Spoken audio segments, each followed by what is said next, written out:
महाराणा प्रताप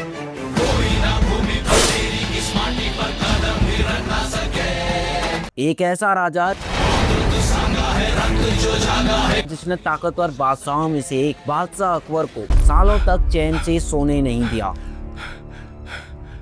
उसके पास ना कोई बड़ी सेना थी, ना कोई ज्यादा धन और ना ही कोई एक विशाल साम्राज्य। फिर भी मुगल बादशाह उन्हें झुका नहीं पाया। कहा जाता है कि उसके राज्य में ऐसा अनुशासन था कि सैनिक भूखे रह सकते थे लेकिन दुश्मन के आगे सिर नहीं झुका सकते थे। उनकी जिद इतनी खतरनाक थी कि उन्होंने कसम खाई थी कि मेवाड़ मिट जाएगा लेकिन अकबर के आगे कभी नहीं झुकेगा।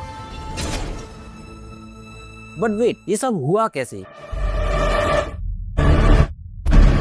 दुनिया की सबसे खूबसूरत जगह हिंदुस्तान में एक ही नाम का सिक्का चलता था, अकबर अकबर अकबर। लाहौर से लेकर दिल्ली तक, दिल्ली से लेकर गुजरात तक, गुजरात से लेकर बंगाल तक, ये सभी राज्य एक एक करके मुगलों के अधीन आ चुके थे। कुछ राजाओं को जंग में हराया गया, कुछ को लालच दिया गया और कुछ डर के कारण झुक गए। लेकिन एक राज्य था जो कभी टूटा नहीं, जो कभी झुका नहीं। उस राज्य का नाम था मेवाड़।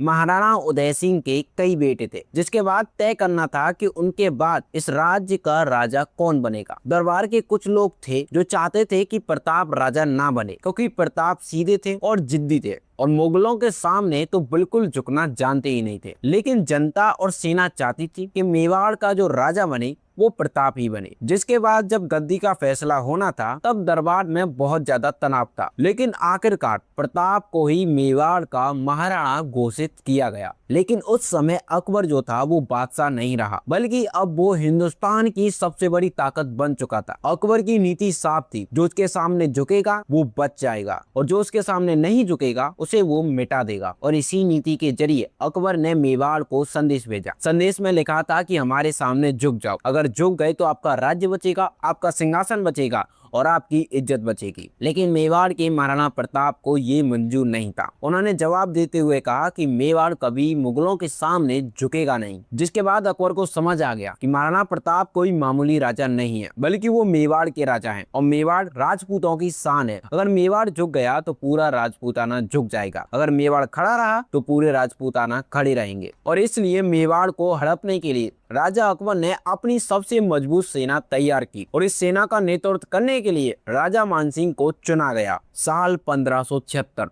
मेवाड़ की धरती युद्ध के लिए तैयार हो रही थी। महाराणा प्रताप ने अपने सैनिकों से कहा कि आज हम सिर्फ राज्य के लिए नहीं बल्कि अपनी आन बान शान के लिए लड़ रहे हैं। अगर आज हम जीते तो मेवाड़ जिंदा रहेगा, अगर आज हम हारे तो हमारा नाम जिंदा रहेगा। इतना बोलने के बाद महाराणा प्रताप ने अपनी तलवार को ऊपर उठाया और युद्ध की शुरुआत की। हल्दी घाटी का मैदान धूल से भर चुका था। एक तरफ मुगलों की विशाल सेना, वहीं दूसरी तरफ मेवाड़ के वीर।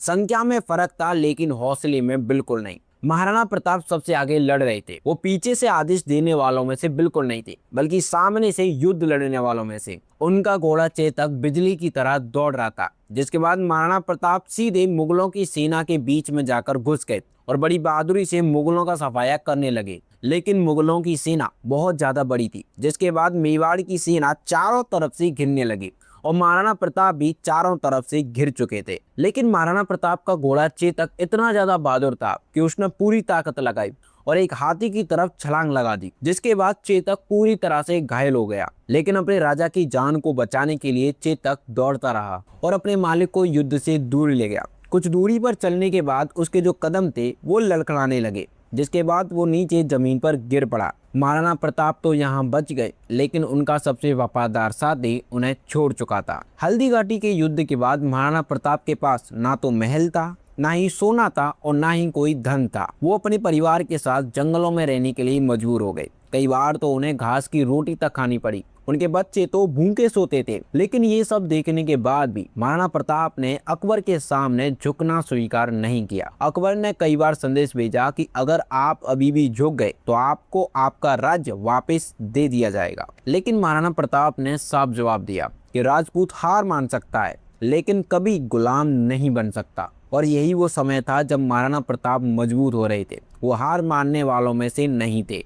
कई बार जंगलों में भटकने के बाद महाराणा प्रताप ने एक और नया फैसला लिया। उन्होंने फैसला लिया कि हम मेवाड़ को वापस लाएंगे और उन्होंने छोटे छोटे दल बनाए, जिसके बाद उन्होंने हमला करना शुरू किया। वो रात को हमला करते और दिन में गायब हो जाते। मुगल सेना समझ ही नहीं पा रही थी कि आखिरकार महाराणा प्रताप है कहाँ। धीरे धीरे मुगल सेना हारने लगी और धीरे धीरे मेवाड़ का एक बड़ा हिस्सा उनके कब्जे में वापस आने लगा। अकबर को खबर मिली कि महाराणा प्रताप ने मेवाड़ का एक बड़ा हिस्सा वापस ले लिया है, जिसके बाद उसे विश्वास नहीं हुआ, क्योंकि जिस आदमी के पास ना तो रहने के लिए घर हो, ना ही कोई सेना हो और ना ही कोई धन हो, वो वापस युद्ध लड़ने की सोच भी कैसे सकता है। अकबर पूरी तरह से चौंक चुका था। समय बीतता गया लेकिन प्रताप झुके नहीं। अकबर ने कई बार प्रयास किया कि मेवाड़ उसके कब्जे में वापस आ जाए, लेकिन हर बार उसे जवाब मिलता कि जब तक प्रताप जिंदा है तब तक मेवाड़ उसके आगे झुकेगा नहीं। धीरे धीरे अकबर को भी समझ में आ गया कि हर राजा को तलवार से हराया नहीं जा सकता।